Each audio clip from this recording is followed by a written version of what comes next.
로이터 통신은 트럼프 대통령이 하노이 회담 때 핵무기를 넘기라고 요구했다고 보도했습니다. 트럼프 대통령은 현 시점에서 추가 제재는 불필요하다고 말했습니다. 조동호 과기부 장관 후보자는 해적학회 참석 논란을 통상적인 학회로 인식했다고 해명했습니다. 여권에서 한두 명 낙마가 거론되고 있고 청와대는 민심을 엄중히 보고 있다고 밝혔습니다. 경찰은 클럽 아레나 측이 세무조사를 무마하려 금품 로비를 한 의혹을 조사하고 있습니다. 한 여성이 성폭행 혐의로 고소한 아이돌 가수는 합의된 관계였다며 맞고소 방침을 밝혔습니다. 보이스피싱 수법의 베테랑 형사도 당했습니다. 속을 수밖에 없겠더라고. 아직 기가 막혀. 경찰도 농락하는 진화하는 보이스피싱 수법 보도합니다.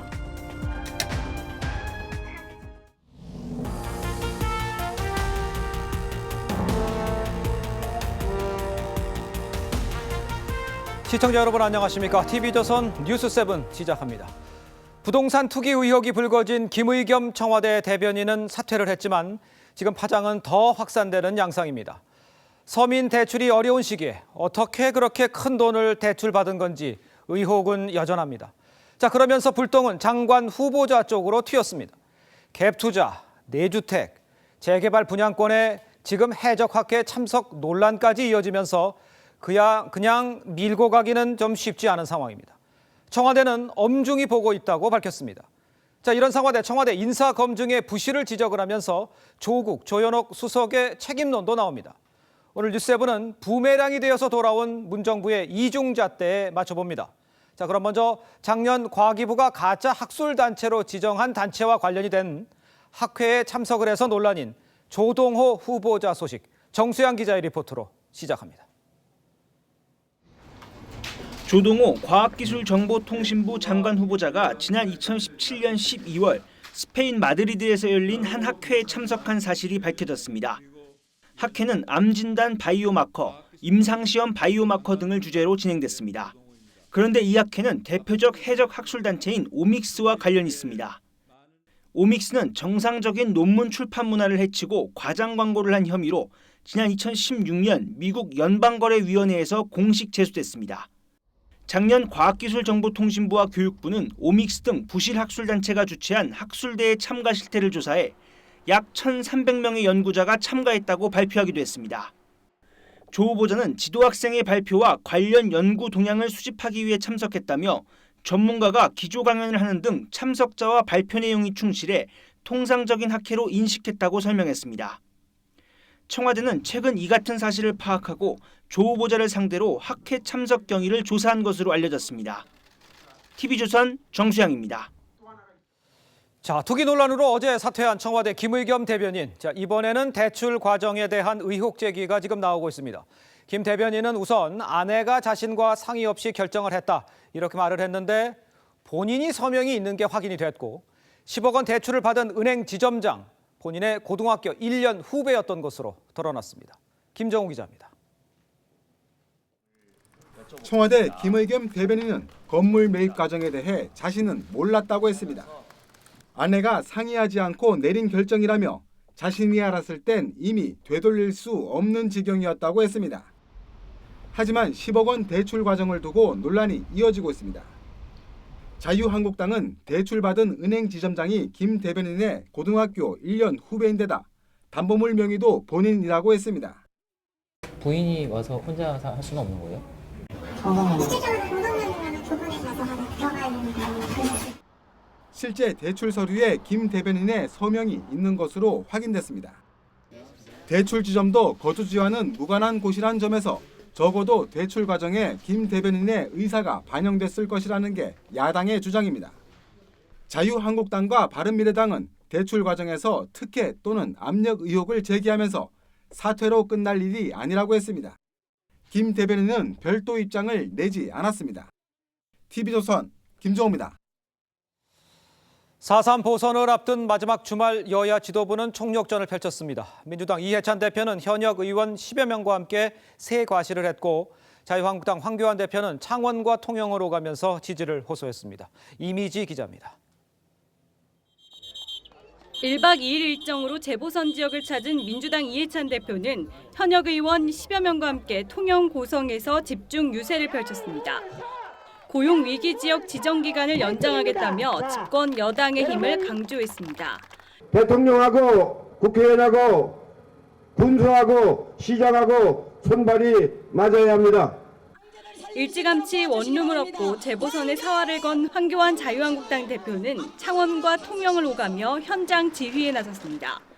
언제나 변함이 없었습니다. 그렇게 앞으로 좀 더 해나가라는 말씀을 듣겠습니다.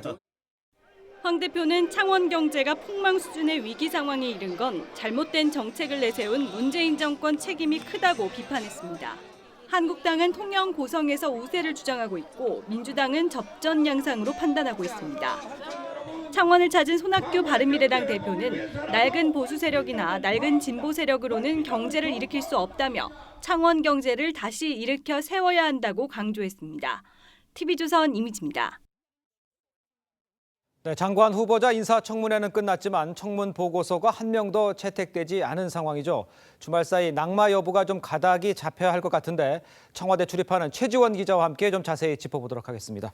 자, 최 기자, 먼저 여권에서도 한두 명 정도는 낙마할 수 있다, 이런 얘기가 계속 나오고 있는 상황인 것 같아요. 예, 그렇습니다. 어제 민주당 최고위에서도 이 청문회와 관련한 논의를 지금 했는데요. 네. 이 민주당은 공식적으로는 지금 낙마 후보자를 지명하지는 않은 상태입니다. 예. 하지만 내부적으로는 최정호 국토교통부 장관 후보자와 또 조동호 과기부 장관 후보자가 어렵겠다, 이런 의견들이 있는 걸로 지금 전해지고 있습니다. 예. 국민 감정을 고려를 했는데요. 최 후보자 같은 경우에는 주택 세 채를 보유한 전력으로 국토부 장관에 적절하지 않다는 지적, 또 조 후보자 같은 경우 군복무 특혜, 호화 유학 생활, 그리고 뭐 증여세 탈루 의혹이 큰 사유로 꼽히고 있습니다.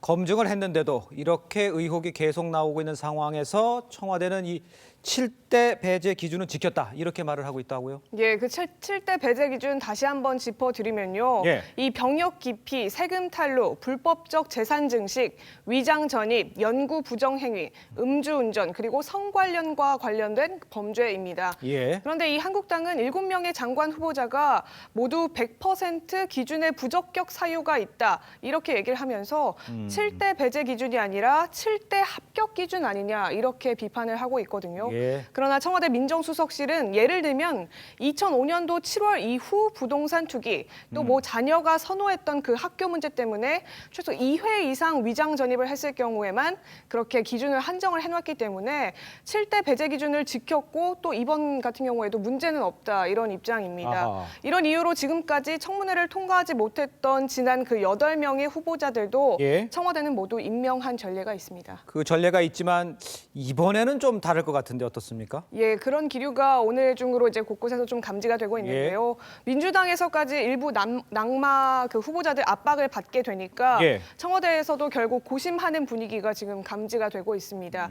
더욱이 김의겸 대변인의 투기 논란 때문에 그 타격을 입은 데다가 7대 배제 기준 자체를 수정해야 한다, 이런 목소리들까지 지금 나오면서 더 이런 기류가 높아진 건데요. 그렇겠죠. 한 고위 관계자 같은 경우에는 예. 민심을 엄중하게 지켜보고 있다, 이렇게 얘기를 하면서 청문회에서 7대 기준에 어긋나는 게 발견이 됐다면 예. 회의를 통해서 낙마 여부를 최종 결정하게 될 것이다.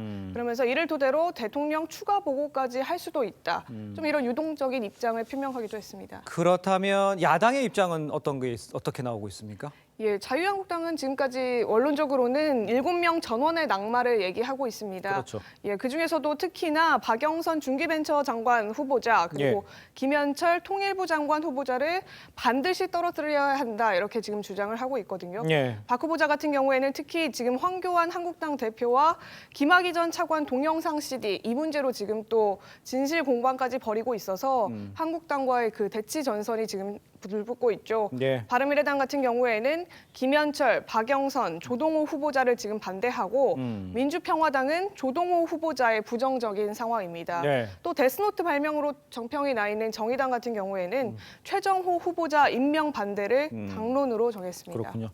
어떤 결과가 나올지 좀 지켜봐야 될 것 같네요. 지금까지 청와대 출입하는 최지원 기자였습니다. 잘 들었습니다.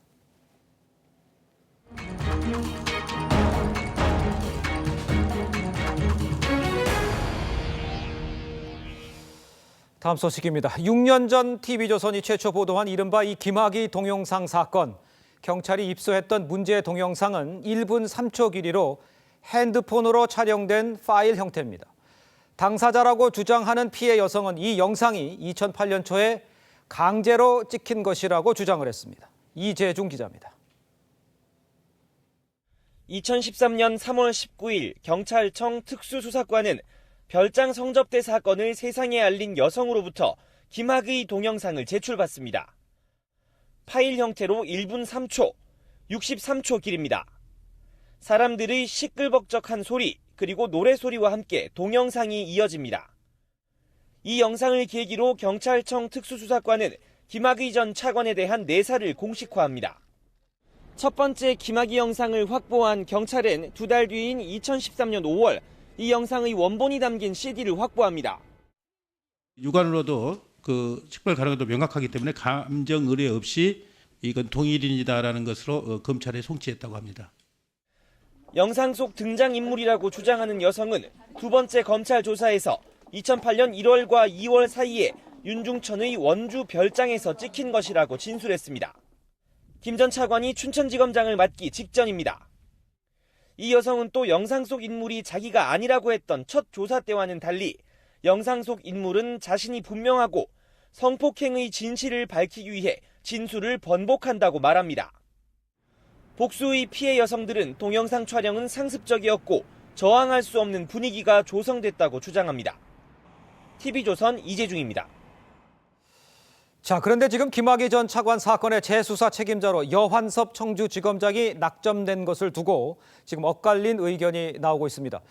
일단 검찰은 여환섭 단장만한 적임자가 없다는 입장이지만 일각에서는 여 단장이 공정한 수사를 할 수 있겠냐면서 지금 시작부터 의문을 제기하고 있습니다. 김태훈 기자입니다. 검찰 내 대표적인 특수통 검사로 꼽히는 여환섭 청주지검장. 문무일 검찰총장도 여 검사장의 수사력을 높이사 김학의 전 차관 사건 수사단장으로 임명했다고 밝혔습니다. 수사력이 출중한 사람으로 분류가 되어 있고 그 강직함이 인정받은 바가 있습니다. 그 외에 다른 요소는 고려하지 않았습니다. 여 단장은 현대차 사건, 대우그룹 사건 등 굵직한 사건을 맡아 정몽구 현대차그룹 회장, 김우중 전 대우그룹 회장을 구속 기소하는 등 송곳 같은 수사력을 인정받아왔습니다. 하지만 일각에서는 여 단장이 김학의 전 차관, 최동욱 전 검찰총장 휘하에서 수사를 진행한 경력에 우려를 표시합니다. 자유한국당은 여 단장이 최동욱 전 검찰총장과 때려야 뗄 수 없는 관계라면서 출발부터 수사의 공정성을 확보할 수 없음이 확인됐다고 말했습니다. 저희는 공정하고 객관적인 수사가 될 수 있도록 특검을 다시 한번 요구합니다. 이문정 검사는 자신의 SNS에서 여 단장이 강원랜드 채용 비리 1차 부실 수사 당시 지휘 라인에 있었다며 어이없고 황당하다고 비판하기도 했습니다.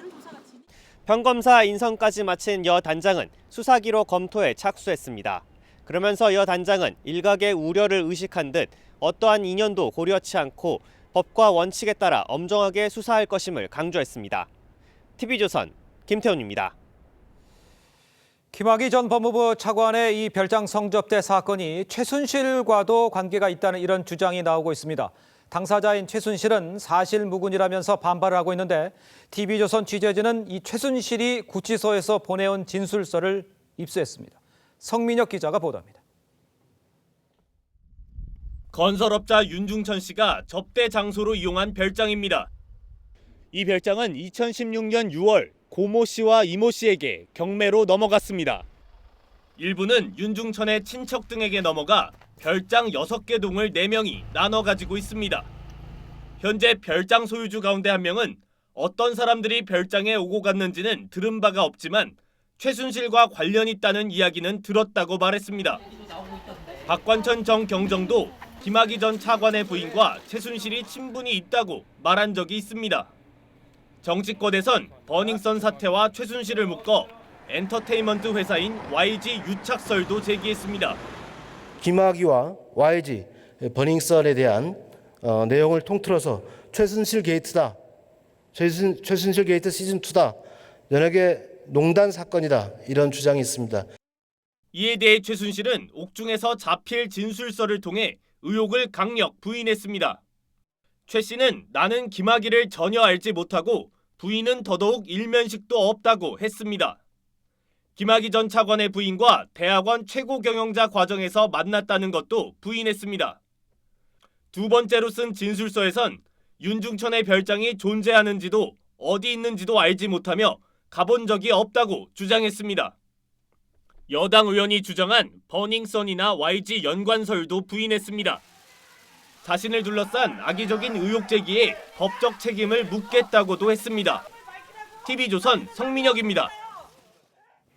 클럽 아레나의 강모 회장이 로비를 부탁하며 강남 세무서장 출신의 세무사에게 2억 원을 건넸다는 진술을 경찰이 확보했습니다. 이 세무사는 지난해 아레나 세무조사부터 아레나의 세무대리인을 맡았습니다. 윤재민 기자입니다. 클럽 아레나는 지난해 국세청 세무조사를 받으며 전 강남 세무서장 A씨를 세무대리인으로 선임했습니다. 경찰은 당시 A 세무사가 세무공무원에게 금품을 건네 당시 세무조사를 무마하려 했는지 의심하고 있습니다. 아레나의 실소유주 강모 씨의 지인에게서 강 씨가 A 세무사에게 2억여 원을 건넸다는 진술을 확보했기 때문입니다. 강 씨의 지인은 A 세무사가 이 돈으로 세무공무원에게 로비를 하려 했다고 진술하기도 했습니다. 경찰은 지난주 A 세무사를 참고인 신분으로 조사했습니다. 하지만 강 씨와 A 세무사 모두 서로 금품을 주고받은 사실을 부인하고 있어 세무공무원 등을 상대로 추가 수사를 진행하고 있습니다. 지난해 아레나의 세무조사를 마친 국세청은 실소유주 강 씨를 제외한 바지 사장들만 경찰에 고발해 봐주기 논란이 일었습니다. 이후 경찰이 추가 고발을 요청한 뒤에야 재조사가 이뤄져 강 씨는 결국 지난 25일 162억 원대의 탈세 혐의로 구속됐습니다. 강 씨는 또 사업상 편의 등을 얻기 위해 경찰과 소방서, 구청 등의 전방위 로비를 벌인 의혹도 받고 있습니다. TV조선 윤재민입니다. 연예계 미투 의혹이 또 불거졌습니다. 이번엔 아이돌 출신 가수의 성폭행 의혹인데 해당 가수 측은 합의와 관계였다며 허위 사실엔 강력 대응하겠다고 밝혔습니다. 이루라 기자입니다. 성폭행 혐의로 피소된 아이돌 가수 에이스 측은 즉각 여러 매체를 통해 무고와 명예훼손 혐의로 맞고소하겠다는 입장을 밝혔습니다. 의혹은 9년 전으로 거슬러 올라갑니다. 지난 25일 고소장을 제출한 여성에 따르면 2010년 5월 자신의 경기도 일산 자택에서 A씨가 강제 성관계를 시도했고 2차례 거부 의사를 밝혔지만 소용이 없었다는 겁니다. 이후 A씨에게 연락했지만 처음으로 돌아가자는 말뿐 사과는 없었다고 주장했습니다. 결국 고소인은 정신과 치료를 받아오다 최근 잇따라 터진 미투에 본인도 용기를 냈다고 밝혔습니다. 해당 가수로 지목된 A씨 측은 성관계는 인정하면서도 합의하 관계라고 주장했습니다. 소속사 측은 고소인이 술자리에서 만난 종업원이고 고소인이 원해 집으로 자리로 옮겼다고 밝혔습니다. 그러면서 9년 전 일을 지금 고소를 하는 건 연예인이라는 점을 악용하려는 것이라며 맞고소를 예고했습니다. A씨는 지난해 말 전역 후 현재 해외 투어 일정을 진행 중입니다. 다음 달 귀국하는 대로 바로 경찰 조사에 임할 계획입니다. TV조선 이루라입니다. 베테랑 형사가 보이스피싱에 깜빡 속아 범죄 수익금을 직접 인출해 조직에 전달하는 황당한 사건이 벌어졌습니다. 대체 어떤 수법이길래 경찰마저 속은 걸까요? 최민식 기자가 단독 취재했습니다. 서울 용산경찰서 강력팀장으로 근무 중이던 A씨는 지난 2월 말 솔깃한 문자 메시지를 받았습니다. 현행보다 훨씬 더 낮은 이율로 대출을 해주겠다는 내용이었습니다. 대출 관련 저렴한 가격으로 어쩌저 한다고 그래서 이제 한번 전화 한번 해봤지. 보이스피싱 조직은 A씨가 경찰인 줄 알면서도 850만 원을 먼저 입금할 테니 이 중 800만 원을 인출해달라고 메시지를 보냈습니다. 먼저 850만 원을 건네받은 A씨는 은행에서 만난 B씨가 의심쩍어 주민등록증을 사진으로 찍는 등 신원 확인에 나섰지만 결국 현금 800만 원을 건넸습니다. 하지만 A씨가 받은 850만 원은 보이스피싱에 속은 또 다른 피해자의 계좌에서 입금된 돈이었습니다. 범죄에 본인 계좌를 제공하고 만 겁니다. 막상 당사자가 그런 일 있다가 속을 수밖에 없겠더라고. 아직 기가 막혀. 경찰이 수사에 착수하면서 A팀장은 용산경찰서 경무과로 대기 발령됐습니다. 경찰은 A팀장이 조직과 연루된 걸로 보고 피해자로 입건해 수사했지만 당시 A팀장이 대출 상담을 받으며 주고받은 메시지 등이 확인돼 혐의 적용이 어려운 것으로 판단하고 있습니다. 경찰은 최근 서울 곳곳에서 발생한 보이스피싱 범죄를 이 조직이 벌인 것으로 보고 수사를 이어가고 있습니다. TV조선 최민식입니다. 전남 순천에서 무궁화 열차와 승용차가 충돌하는 사고가 발생했습니다. 다행히 인명피해는 없었지만 열차 운행이 30분 정도 지연됐습니다. 주말 사건 사고 장용욱 기자입니다. 오늘 낮 12시 44분쯤 전남 순천시 덕월동 철길 건널목에서 무궁화 열차와 57살 A씨가 몰던 승용차가 충돌했습니다. A씨는 건널목을 통과하던 중 열차가 오는 것을 발견하고 건널목에 차량을 그대로 둔 채 피신했습니다. 다행히 인명피해는 없었지만 사고 수습으로 열차 운행이 29분 동안 지연됐습니다. 119 구조대가 고속도로 가드레일 밖에서 구조 활동을 펼칩니다. 어젯밤 10시 반쯤 경부고속도로 서울 방향 죽전 휴게소 인근에서 버스와 승용차 2대가 잇따라 충돌했습니다. 이 사고로 승용차 한 대가 가드레일 밖으로 튕겨나가면서 운전자 29살 신모 씨가 숨졌습니다. 경찰은 승용차가 차로를 바꾸던 버스를 피하지 못해 사고가 난 것으로 보고 정확한 경위를 조사 중입니다. 오늘 오전 10시 반쯤 강원 홍천군 서석면 서울 양양고속도로 양양방향 서석터널 안에서 오중 추돌 사고가 발생해 6명이 다쳤습니다. 경찰은 정체 구간에서 서행하던 승용차를 뒤따르던 승용차가 들이받으면서 연쇄 추돌 사고가 난 것으로 보고 있습니다. TV조선 장용욱입니다. 올해 벚꽃 개화 시기는 예년보다 6일 정도 빨라졌습니다. 남부지방 곳곳에는 주말을 맞아 흐린 날씨에도 나들이객들이 몰렸는데요. 대표적인 벚꽃 축제가 열리는 진해로 가보겠습니다. 자, 정민진 기자, 벚꽃이 많이 피었습니까? 네, 진해 여자천은 그야말로 벚꽃 세상입니다. 나무마다 벚꽃이 활짝 피면서 이곳 하천을 따라 벚꽃 터널이 만들어졌습니다. 영분홍색 벚꽃이 저녁에는 화려한 조명 속에서 알록달록 빛나고 있습니다. 포근한 날씨 덕분에 진해 등 남부 지역은 벚꽃이 평년보다 6일 일찍 피었습니다. 오전 한때 비가 내리는 등 흐린 날씨 속에도 벚꽃 나들이 행렬은 하루 종일 이어졌는데요.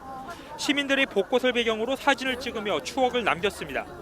사람들하고 함께 걸을 수 있는 길, 그리고 사진 찍을 때도 많고 벚꽃 사진을 꼭 여기서 한번 찍어봐야 될 것 같습니다. 내일 전야제를 시작으로 다음 달 1일 진해 군항제가 막을 올립니다. 축제 기간 동안 300만 명 이상이 진해를 방문할 것으로 예상되는데요. 부산과 진해를 시작으로 대전은 다음 달 2일, 서울은 5일쯤 벚꽃이 필 예정입니다. 4월 둘째 주쯤이면 전국 대부분 지역에서 활짝 핀 벚꽃을 만날 수 있을 것으로 보입니다. 지금까지 진해에서 TV조선 정민진입니다. 하노이 미북 정상회담 때 트럼프 대통령이 핵무기를 넘기라고 김정은에게 요구했다는 외신 보도가 나왔습니다. 트럼프 대통령은 또 북한이 고통받고 있어서 추가 대북 제재가 필요하지 않다는 입장도 밝혔습니다. 이태형 기자입니다. 트럼프 대통령이 개인 별장인 마러라고 리조트에서 북한은 굉장히 고통받고 있다며 추가 제재가 필요하지 않다고 밝혔습니다. They are suffering greatly in North Korea. They're having a hard time in North Korea. And I just didn't think additional sanctions at this time were necessary. 그러면서 김정은과 좋은 관계를 유지하는 게 중요하다고 강조했습니다. I have a very good relationship with Kim Jong-un. He's somebody that I get along with very well. We understand each other.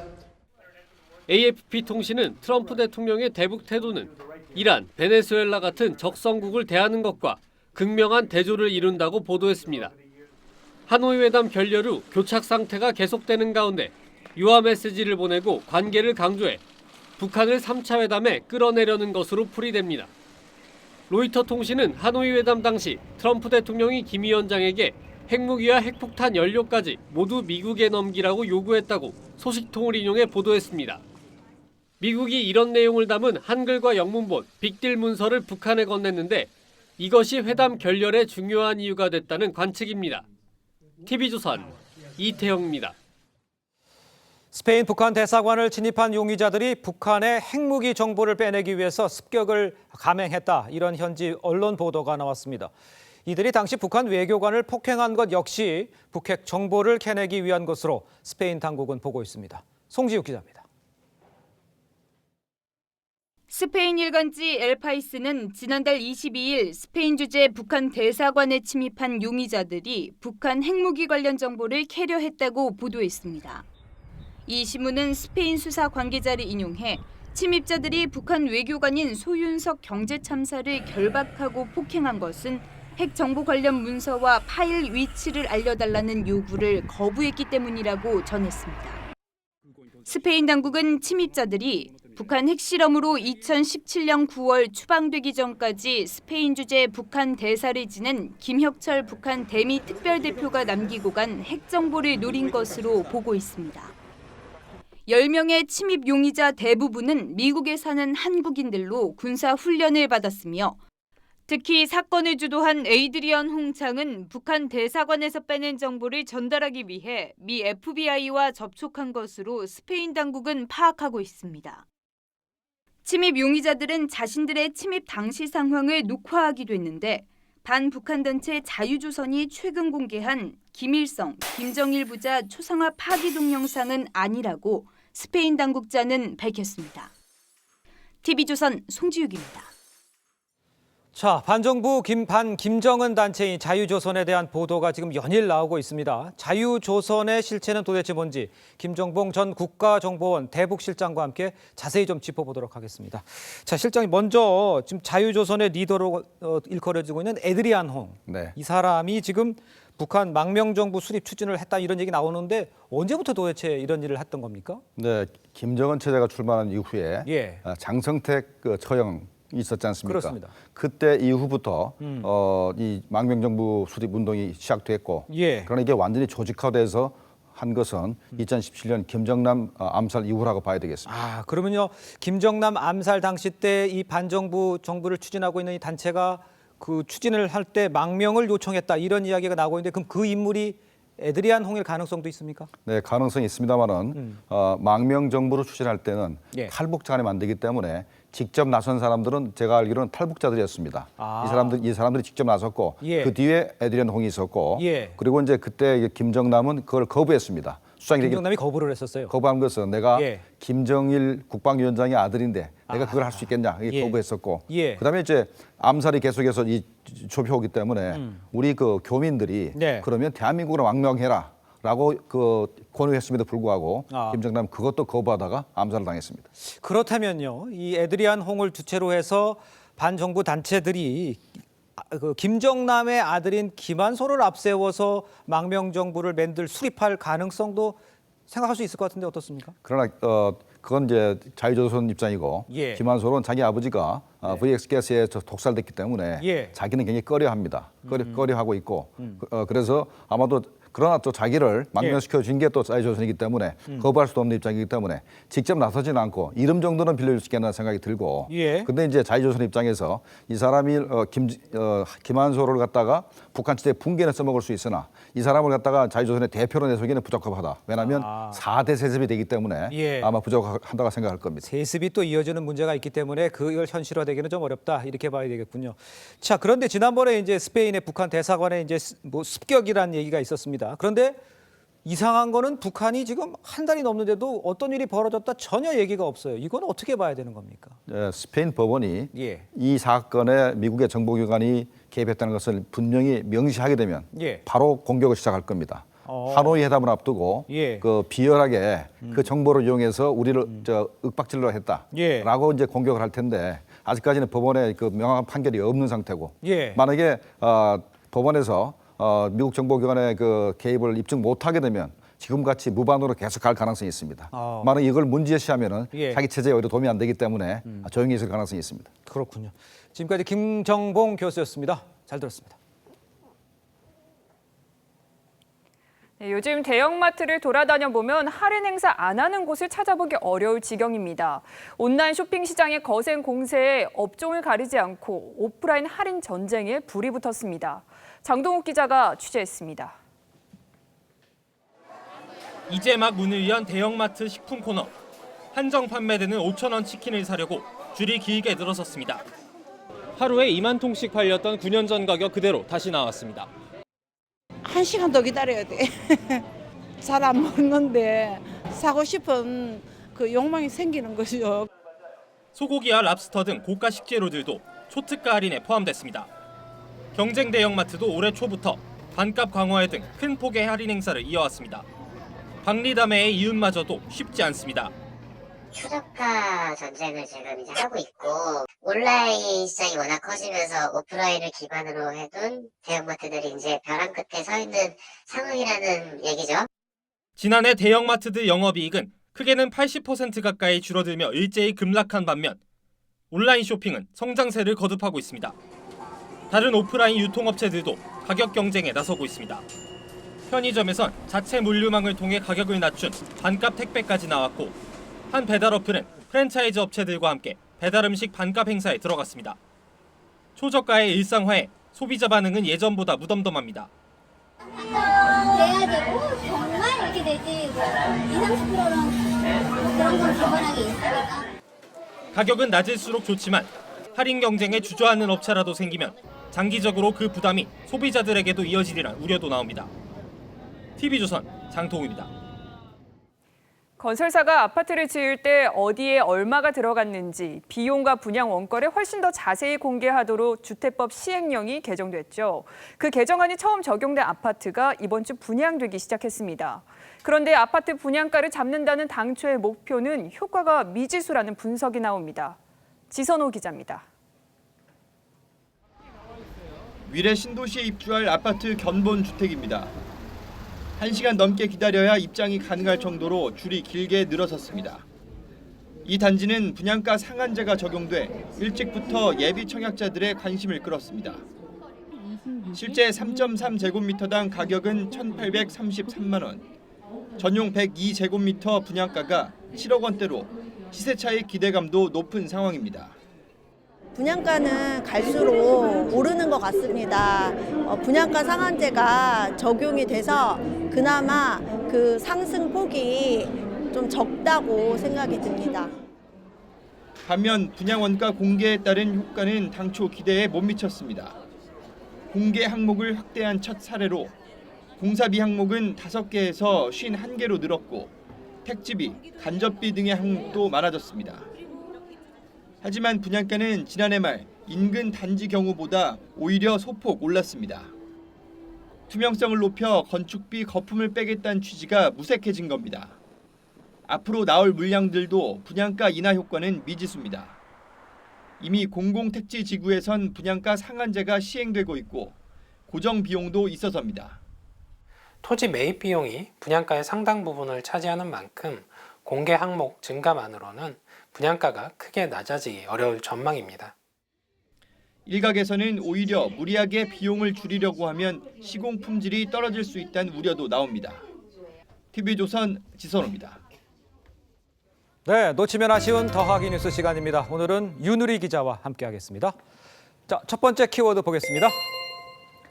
버닝썬 농담 조사, 서강대에서 벌어진 일, 그 얘기 같아요? 네, 그렇습니다. 서강대 로스쿨 교수가 강의 도중에 그 버닝썬 무삭제 영상을 빨리 보라고 친구가 보내줬다면서 동영상 내용을 묘사까지 수업 시간에 했습니다. 이 학생들이 문제 제기를 했습니다. 그러니까는 지난 19일에 자신을 학생 을로 지칭한 대자보 작성자가 서강대 갑 교수님께 올리는 편지를 썼고 성범죄 피해 사례인 버닝썬 영상을 소재로 한 교수의 유머는 범죄를 가벼이 보고 희화화하는 2차 가해라고 비판을 했습니다. 네. 이 서강대는 대자보가 붙은 지 열흘도 더 지난 뒤에 이제 해당 교수 등을 상대로 진상 조사에 착수했습니다. 네. 교육부도 조사 결과를 살펴보겠다 이렇게 밝혀서 대학생의 문제 제기가 어떤 결과를 낳을지 이것도 지켜볼 부분입니다. 그렇군요. 좀 지켜보도록 하죠. 자, 두 번째 키워드 보겠습니다.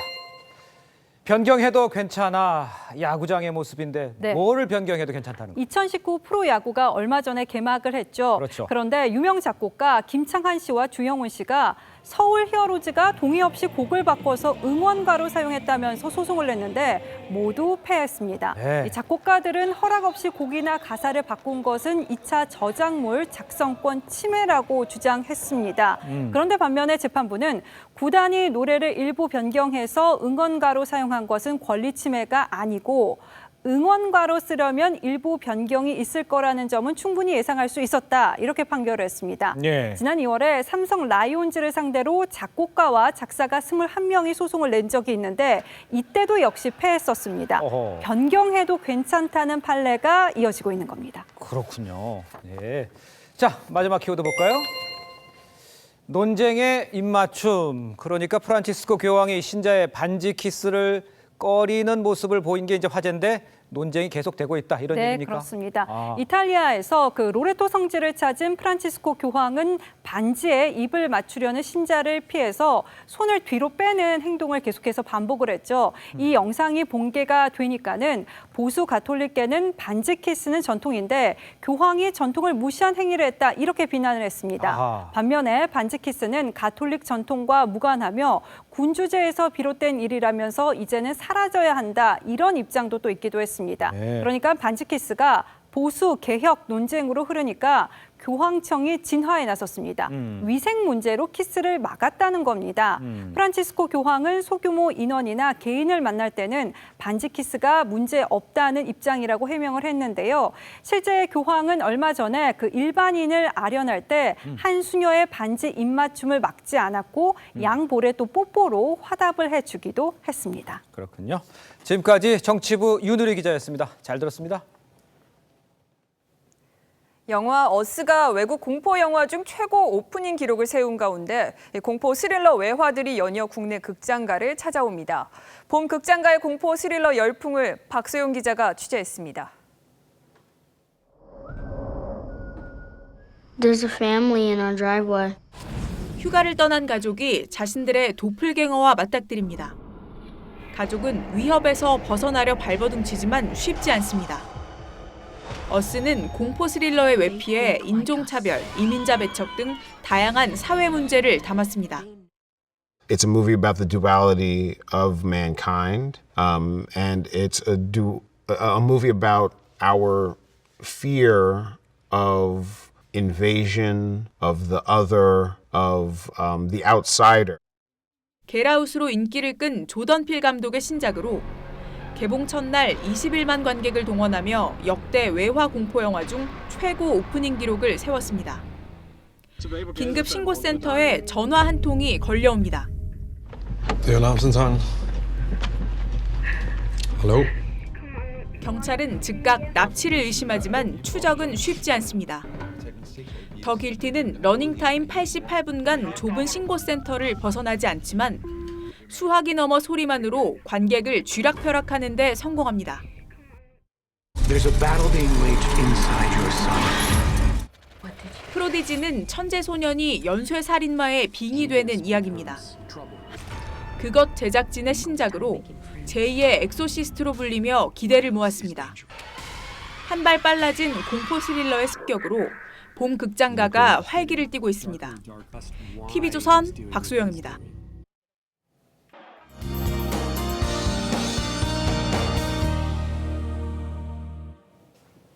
내륙 곳곳으로 산발적으로 비가 내렸다 그치기를 반복하고 있습니다. 강원 산가는 최고 7cm의 눈이, 경기 동부와 영서, 충북 북부와 전북 동부, 경북 북부 내륙에는 1에서 3cm의 눈이 내리겠습니다. 그 밖의 지방은 5mm 미만의 비가 산발적으로 내리다가 내일 새벽이면 대부분 그치겠습니다. 현재 서해에는 풍랑주의보가, 그 밖에 전 해상으로는 풍랑예비특보가 발령 중이고요. 서해안에는 강풍특보가 발효 중이면서 초속 20m 이상의 돌풍이 부는 곳도 있겠습니다. 특히 인천과 김포, 여수, 포항공항에 강풍 경보가 발효되고 있어서 항공기 운항에 차질이 있을 수 있습니다. 사전에 운항 정보를 꼭 확인하시기 바랍니다. 내일 서울 아침 2도가 예상되고요. 전국적으로 아침과 낮 기온 모두 오늘보다 더 내려가겠습니다. 기상정보였습니다. 네, 저 뒤에 화면 보이시죠? 전국 곳곳에 벚꽃을 비롯해서 이 만개한 봄꽃들이 아주 장관입니다. 자, 그런데 비바람이 예고가 돼 있어서 이러다 자칫 이 봄꽃 엔딩 빨라지는 건 아닌가 싶습니다. 나중에 또 시간 날 때 미루지 마시고 자, 언제 훌쩍 떠날지 모르는 봄꽃, 봄내음 서둘러서 만끽하시기 바랍니다. 이상으로 토요일 TV조선 뉴스7 마칩니다. 네, 저희는 내일 다시 찾아뵙겠습니다. 시청해주신 여러분 고맙습니다.